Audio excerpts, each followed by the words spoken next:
from Mumbai Municipal Corporation Education Department. I welcome you all for the statewide online lectures of science. Today we are going to revise the chapter number 18, that is Observing Space Telescopes from Science Part 2nd. This is an important chapter not only in 9th standard but also from 10th standard point of view. Okay, so we are going to see this chapter number 18, that is Observing Space Telescopes. So let's begin our chapter number 18, that is Observing Space Telescope. From earlier days, we know that man has been curious about the sun, the moon, as well as the stars which are seen in the sky.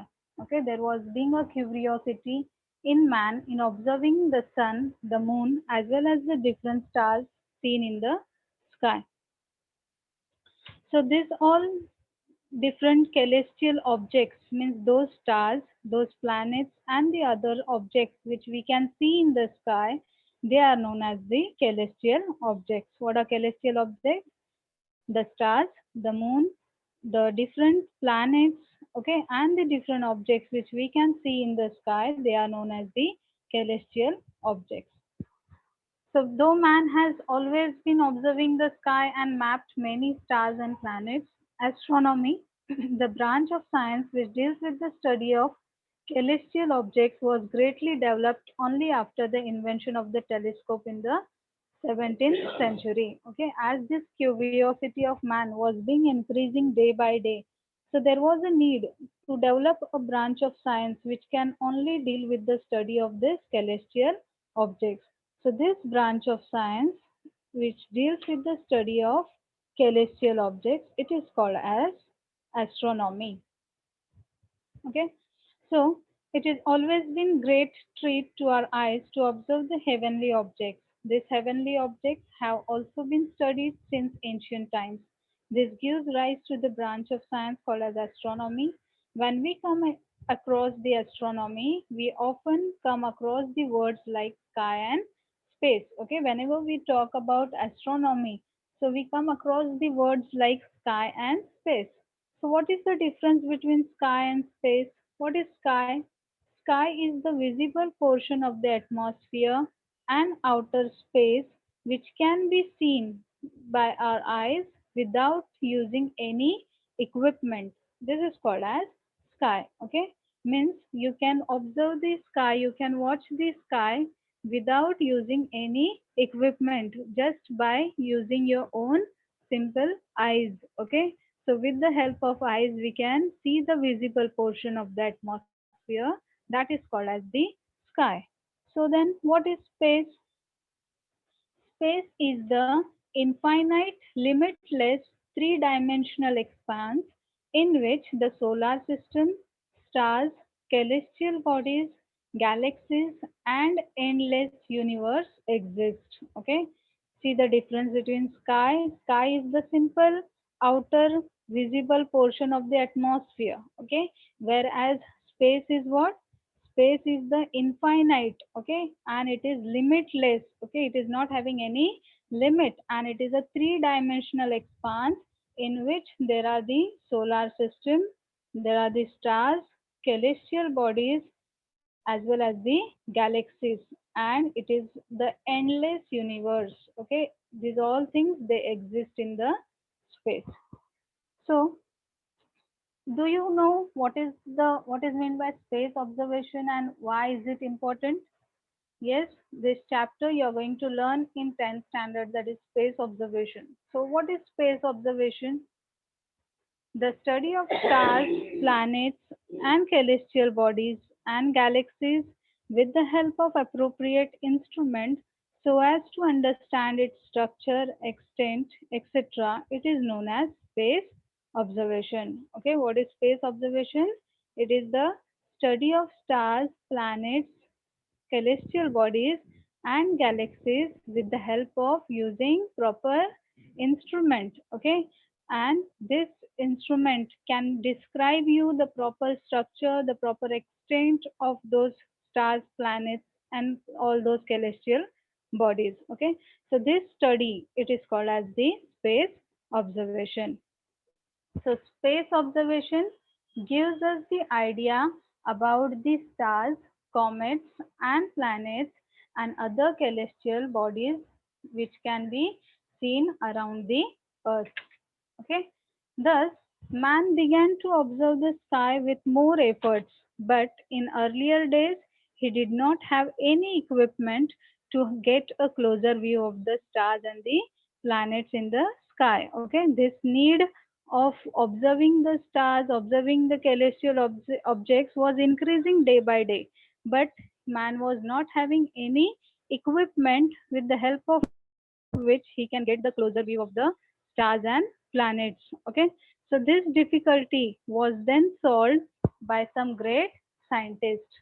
Okay, so the very first, that is Hans Lippershey, in the year 1608, a spectacle maker, Hans Lippershey, he discovered that seeing through two lenses kept one behind the other seems to bring the objects closer.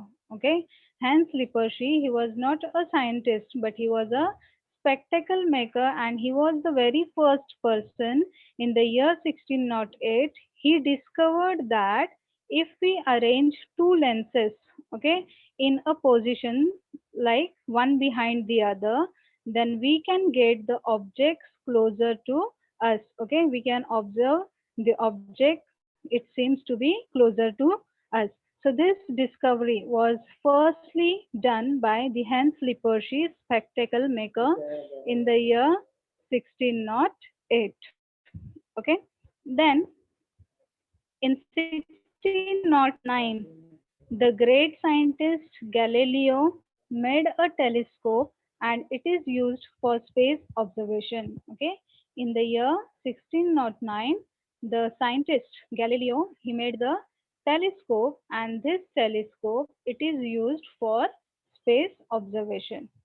Also, using his telescope, he realized that there are many more stars than what could be seen with the naked eyes. Okay, the stars which we can see by our eyes, not only those, but there are many more stars. Okay, and those stars can be observed, they can be seen more clearly if we use the telescope. Then, also using his telescope, he discovered the moon of the Jupiter and the black spots on the sun. Okay, so these were the great achievements which he got it after his discovery of telescope. Okay, he found that there are the moons of Jupiter. Okay, and also the black spot that can on the sun that can be seen easily if we use the telescope. Okay, so these were the great achievements of the scientist Galileo Galilei. So then let's see the next point, that is light. So what is light? Light is an electromagnetic wave. Okay, how the light travels? It travels in the form of a wave. Which kind of wave? It is an electromagnetic wave, and each wave has a characteristic wavelength. Okay, what is the peculiarity? What is the speciality of every wave? That every wave has its own characteristic wavelength. So which light can we see? Can we see all types of light? No, our eyes can see only that light which has a wavelength between 400 nanometer to 800 nanometer. Okay, so such light, it is called as the visible radiation. Okay, so visible radiation are those radiations which are having a wavelength of about 400 nanometer to 800 nanometer. Then there are electromagnetic waves of wavelengths other than the visible ones, most of which we cannot see as our eyes are not sensitive to them. Okay, not only the visible radiations, but there are many more other radiations as well. Okay, but this radiations we cannot see. Okay, as our eyes are not sensitive to them. So what are these types of radiations? Let's see. The very first one, that is called as the radio waves. Okay, these are also the radiations, that is radio waves. The radio waves are having a wavelength which is longer than 20 centimeter. Okay, how long they are? They are longer than 20 centimeter. Then there are the microwaves. They are having the wavelength of about 0.3 millimeter to 20 centimeter. Then there are the infrared waves. They are having the wavelength of about 800 nanometer to 0.3 millimeter. Then there are the visible light rays which are having a wavelength of about 400 nanometer to 800 nanometer. This visible light rays we can see. Okay.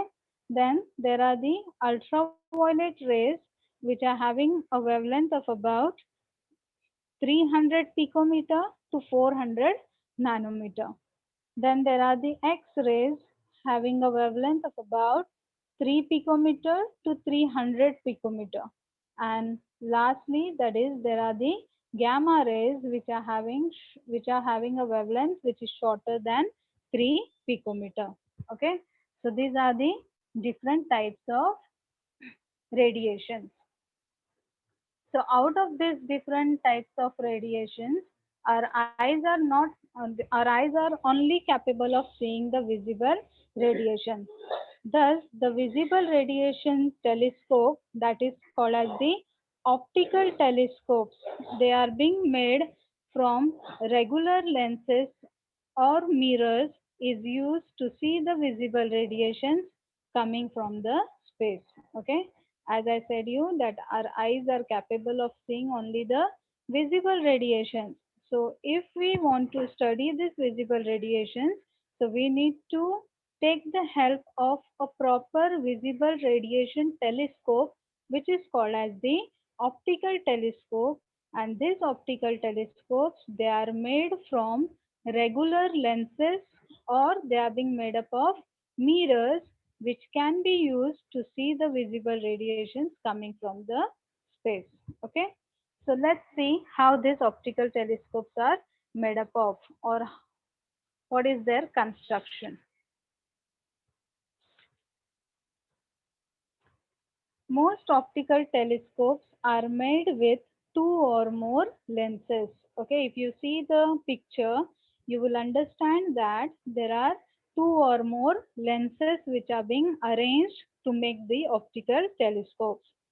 To collect the maximum amount of light coming from the heavenly objects, the objective lens should be made as large as possible. Okay, if you see here, if we want to collect more amount of light which is coming from the heavenly object, then there is a requirement, there is a necessary that the objective lens of the telescope should be of a large size, because if it is of large size then it can collect maximum amount of light coming from the space.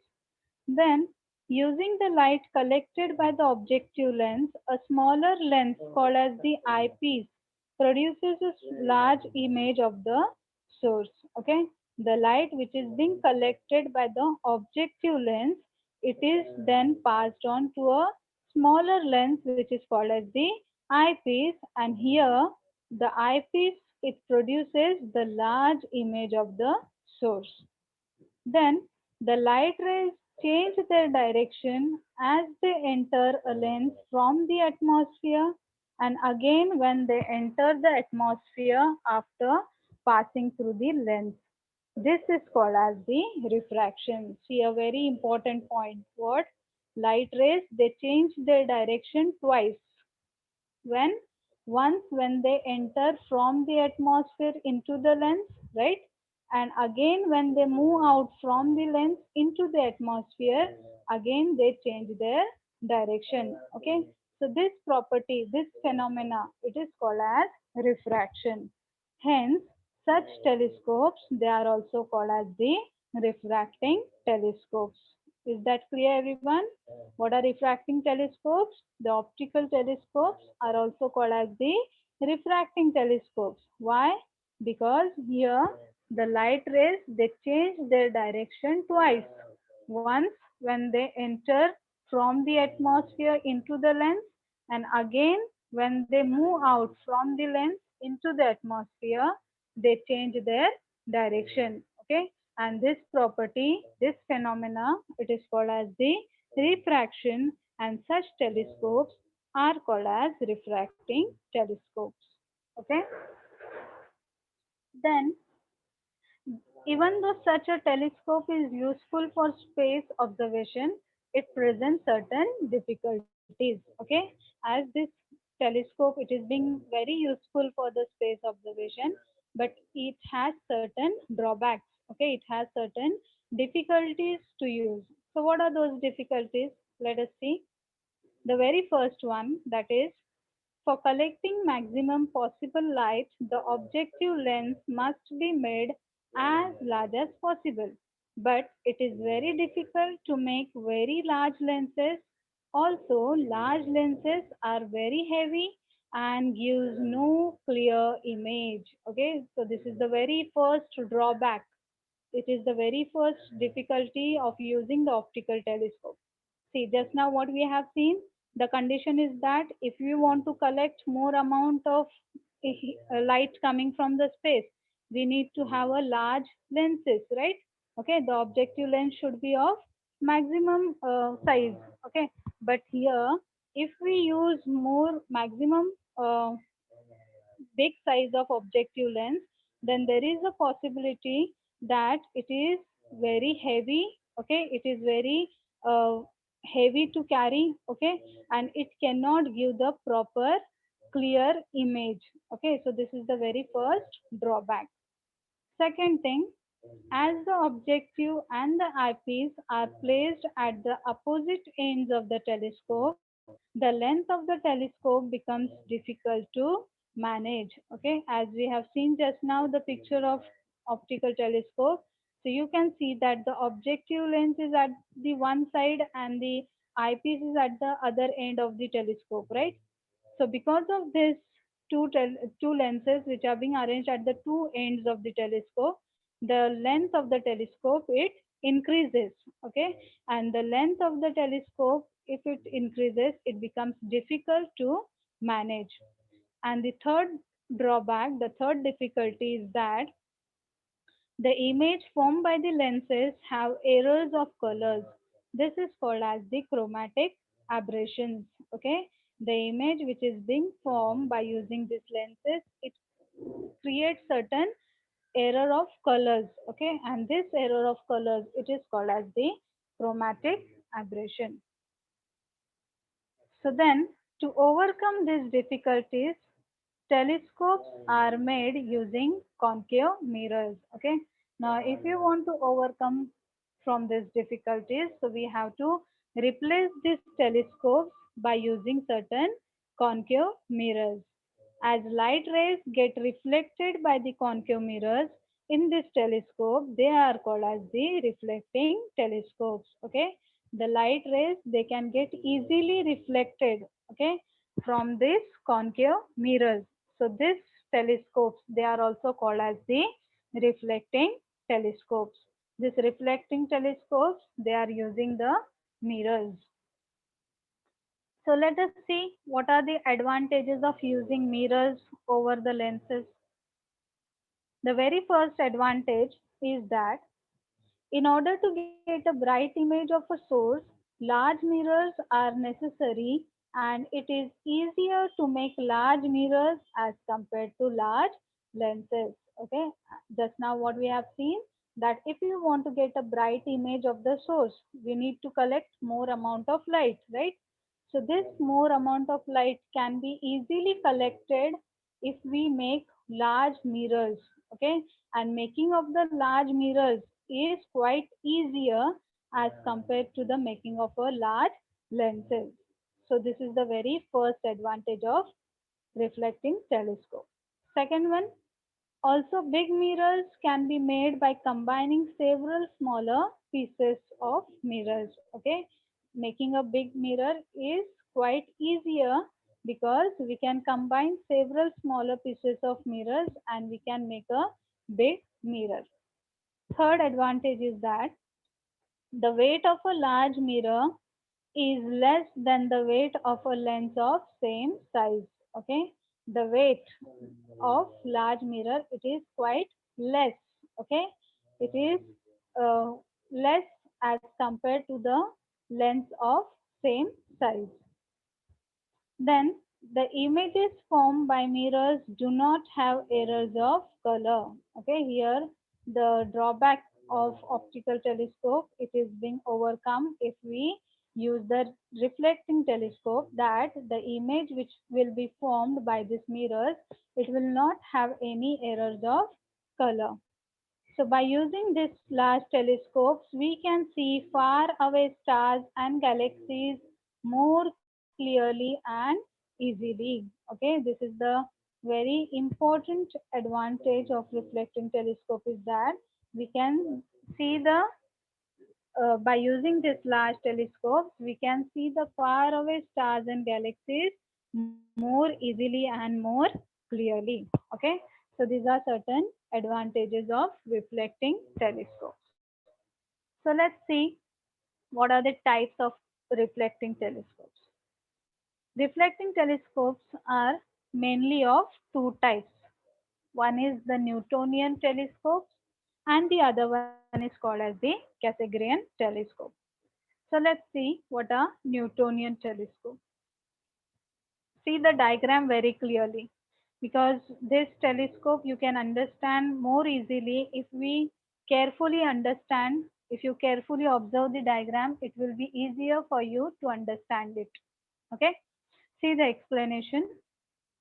Here in the Newtonian telescope, the light rays coming from the space are reflected by using the concave mirror. Okay, can you see here? There is the primary mirror, which is a concave mirror. The light rays which comes from the space, it firstly falls on this primary mirror. Okay, and from this primary mirror, it gets reflected. These rays are again deflected by a small plane mirror.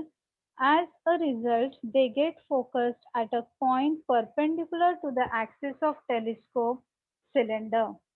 They pass through the eyepiece and we get a magnified image of the source. See here. Firstly, the light rays which comes from the space, they fall on this concave mirror, right? Which is also called as the primary mirror. So when they reach to this primary mirror, they get reflected. So after reflecting, they reach towards the secondary mirror, which is a small plane mirror. Okay. So here, from this small plane mirror, they are being deflected.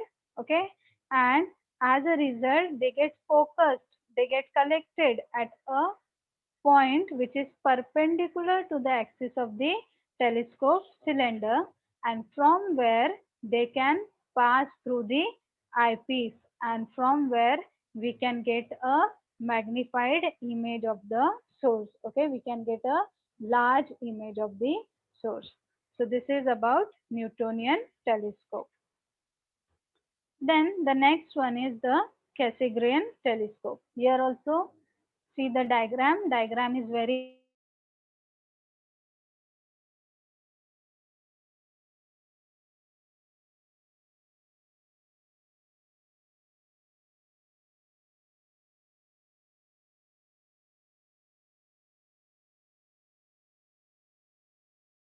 Okay. Here so here the light rays which comes from the space, they are being reflected by this concave mirror.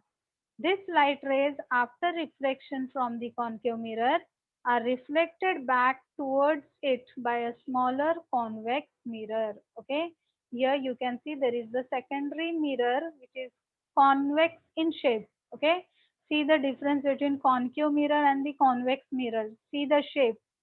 Okay, here the primary mirror, it is a concave mirror, but the secondary mirror, it is a convex mirror. So when the light rays get reflected from the concave mirror, they reach towards the convex mirror. Okay, and from the convex mirror, they again get reflected and they pass through the hole which is at the center of the concave mirror. Can you see here in the diagram? There is a small space between the concave mirror from which the light rays which get reflected by the convex mirror, they can come out. Okay, they can move out from this small slit which is between the concave mirror and then through the eyepiece situated at the back of the mirror. Okay, and behind this concave mirror there is the eyepiece, and from where they get emerged out. Okay, and then the eyepiece gives us a magnified image of the source. Okay, so this is Cassegrain telescope. What you have to remember, in case of Newtonian telescope, there is a concave mirror and a small plane mirror. Okay, whereas in case of Cassegrain telescope, there is a concave mirror and a small convex mirror.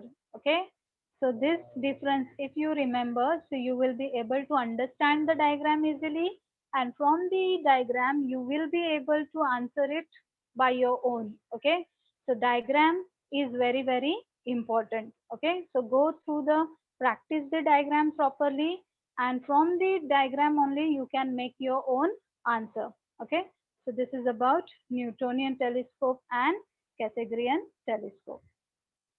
So next telescope, that is the radio telescope. Now what a radio telescope, let us see.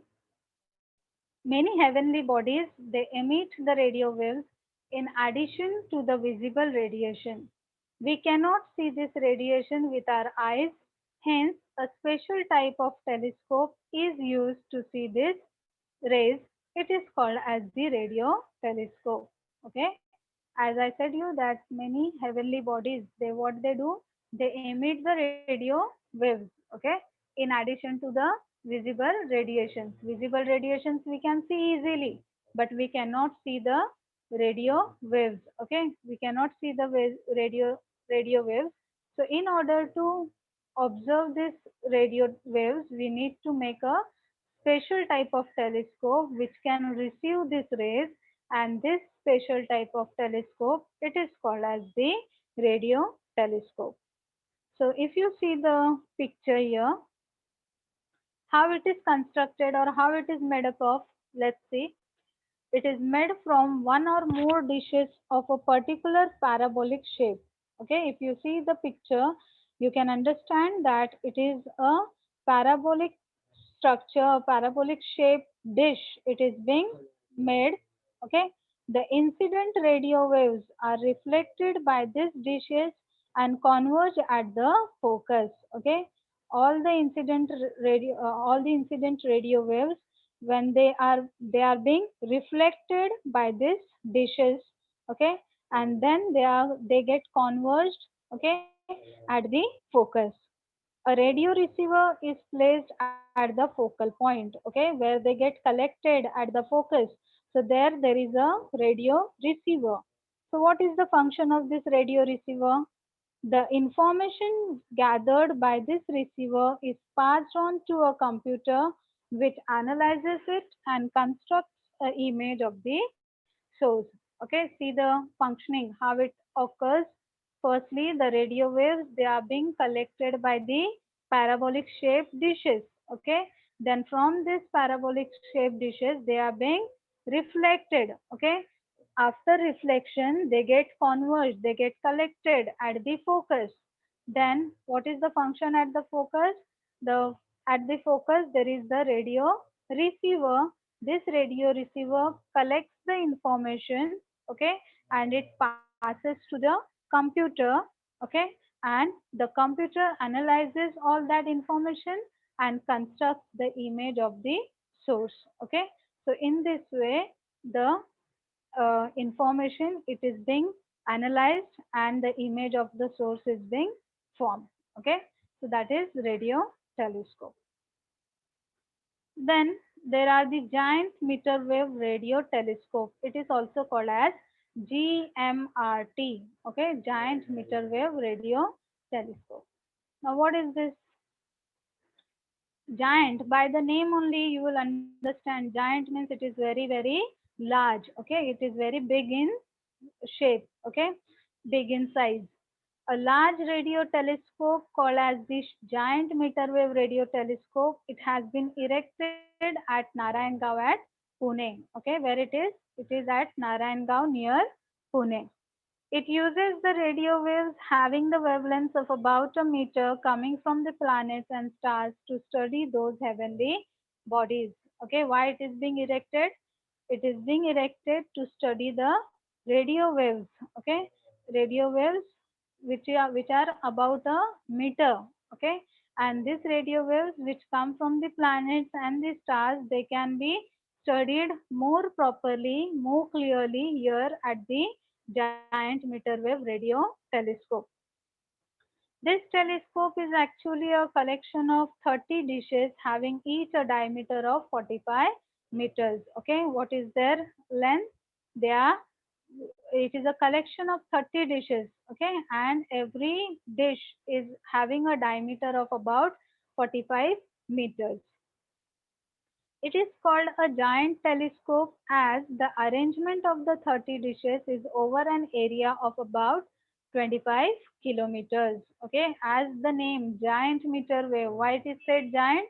Because the collection of the 30 dishes, it is over an area of about 25 kilometer. Okay, this project, it is being spread over an area of about 25 kilometers.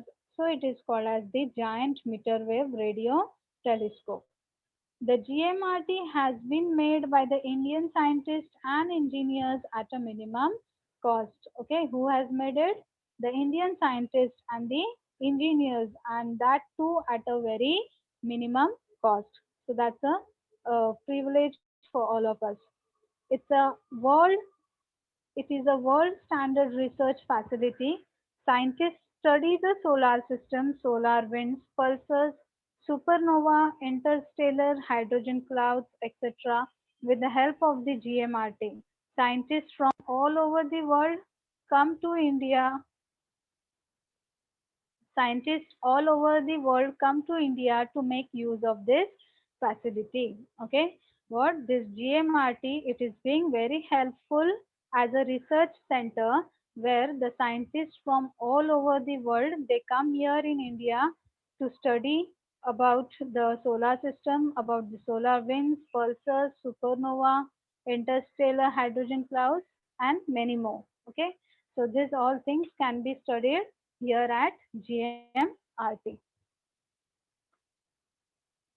Then, visible light and the radio waves emitted by the heavenly bodies in space can pass through the Earth's atmosphere and reach the Earth's surface.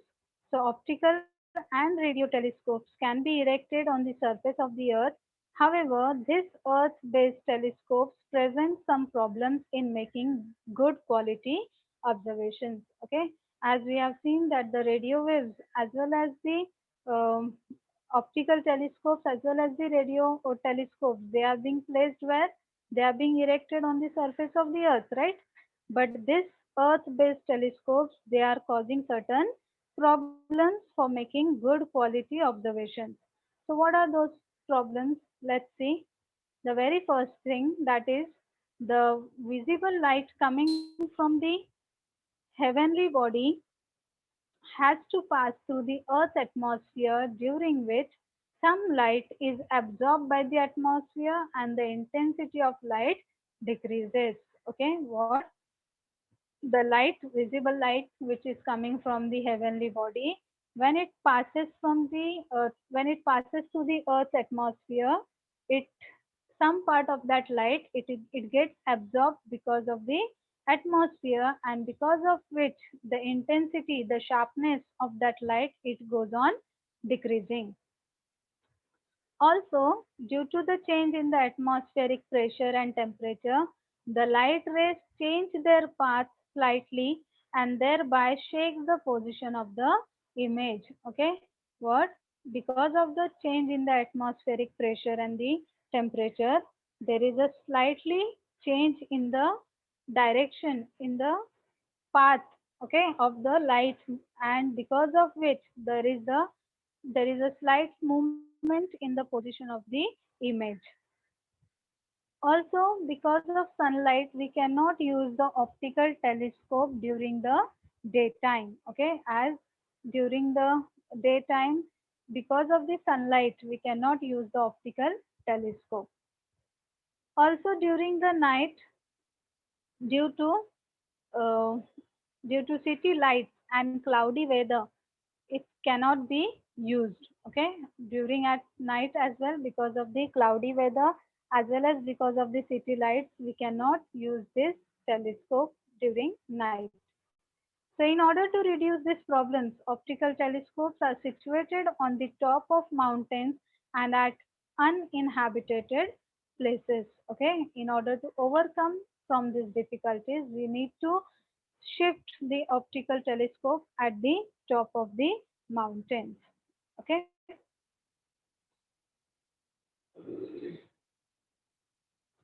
So if we want to get some solution to overcome the above problems, we should place the telescope above the Earth's atmosphere in the space itself. These problems do not exist in space, and thus the image obtained by the space telescope would be bright and very clear, and it will remain at one place. Scientists have turned this idea into reality. Okay, just now we have seen that there are many problems in using the telescopes which are based on Earth. Okay, and there are many difficulties in using these telescopes, Earth based telescopes.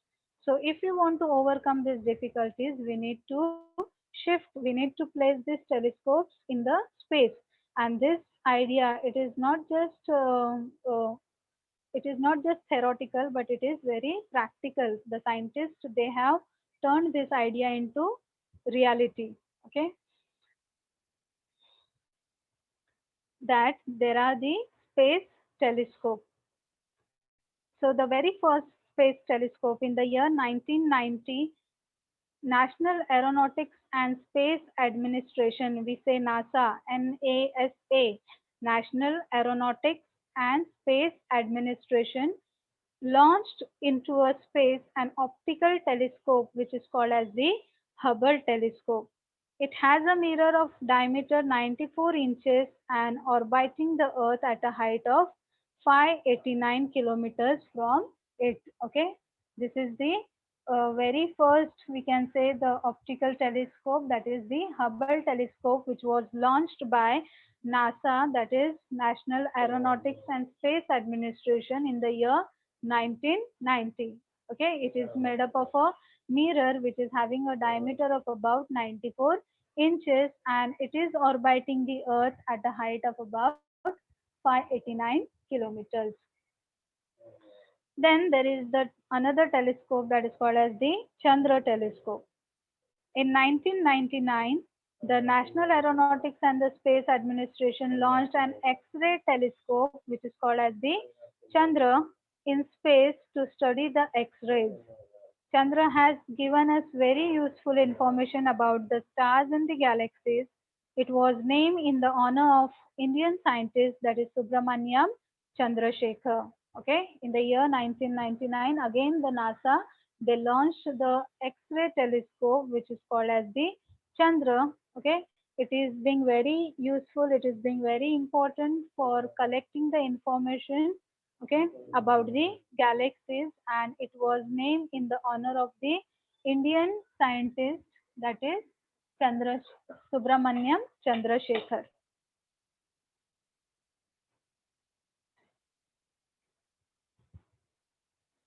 Then Chandrayaan, everyone knows about Chandrayaan 1.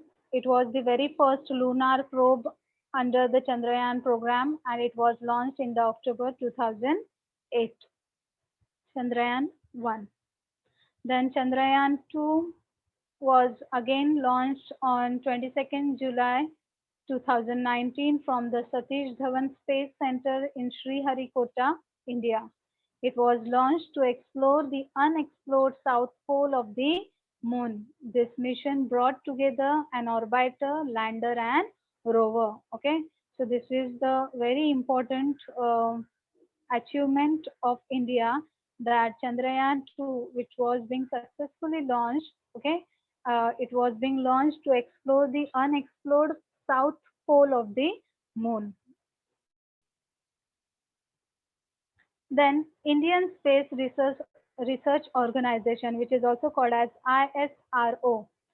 This institute was established in 1969 with the aim of developing technology for making and launching of artificial satellites. Till date, ISRO has successfully launched a large number of satellites. Okay, where it is being? It is at Bangalore. So the INSAT, that is the Indian National Satellite,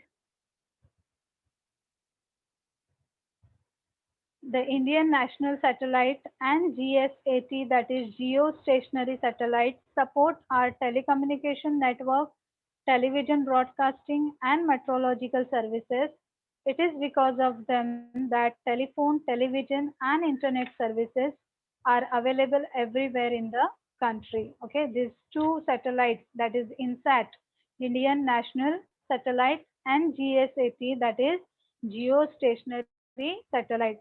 These two satellites, they support our telecommunication network and television broadcasting and meteorological services. Okay, and because of which we are able to use the telephone services, the television, internet facilities. Okay, they are being available to everyone all over the country because of these two satellites, that is INSAT and GSAT. Similarly, there are many more satellites like EduSat and IRS. So what is EduSat? It is educational satellite. It is used for education. Similarly, there is IRS. It is the satellite service which is used for monitoring and management of natural resources as well as disaster management. Okay, for these two purposes, IRS is the satellite which can be used. If you want to study more about the satellites, you can visit the website www.isro.gov.in. Okay, so you can get as much as information related to the satellites. Then last but not the least, that is the Astrosat. So what is Astrosat? It is again the satellite. In the year 2015, Indian Space Research Organization, that is ISRO, launched an artificial satellite called as the Astrosat. Okay, it is the artificial satellite which was being launched in the year 2015 by the Indian Space Research Organization. This satellite has ultraviolet and X-ray telescopes and detectors. Okay, what is the speciality of this satellite? It is having the ultraviolet and the X-ray telescopes and detectors.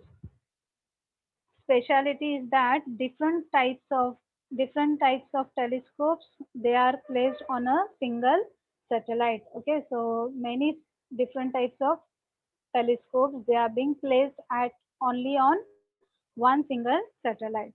So this is the speciality of Astrosat.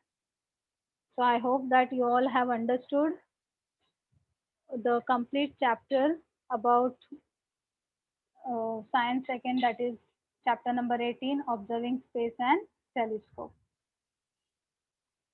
So sir, I have completed